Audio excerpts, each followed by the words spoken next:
And so I think the cultures truly becomes then the soul of that company or that framework in which it lives. And you think about just like our bodies, as we take care of them and we feed them good, they can be healthy.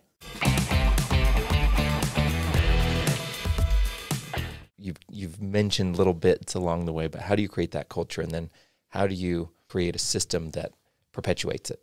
Yeah. And what are you doing to get traction and spread that? Yeah. You'll have every company right now has a culture, whether they're intentional and deliberate about it, or it will just naturally emerge and take on kind of its own, what's tolerated and where there's accountability around that. And I think it's one of a spidey sense that I have where I can walk into just about any organization and see really the kind of culture that they have. And that level of culture comes back to care, right? Care from the top to care from anybody else, right? And that level of care and how are you intentional about it? And there's a lot of different ways, there's a lot of different formulas, but the idea is keeping it front and center, right? Because culture is a living, breathing organism. I like to think about this, right? Corporations start with its corpse, is a body, right? And if you have a body of an organization, which is easy to talk about, hey, here's our big corporation. But if you have a body, you've got to have a soul.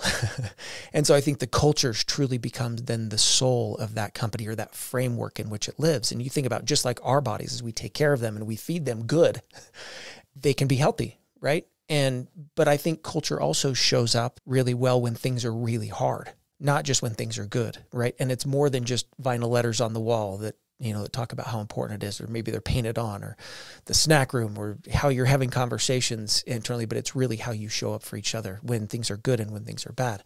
But ultimately, I think it comes down to really establishing and understanding who you are and what your purpose is as an organization, beyond just making money, but to do good, right? Because there's opportunities to do good. And frankly, every single business that started, right?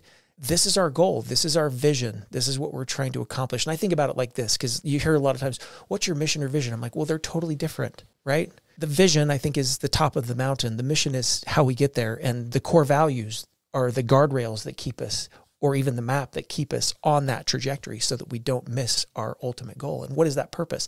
And when you have buy-in at the bottom, when things get steep and tough towards the top and you're low on water, you're low on oxygen, but you still know what you're going for and you understand your core purpose, then everyone can regroup kind of along the way. But it's these, I always like to say, it's small steps multiplied by time that equal the biggest results. And I think it's the same thing with building and being super intentional in your culture.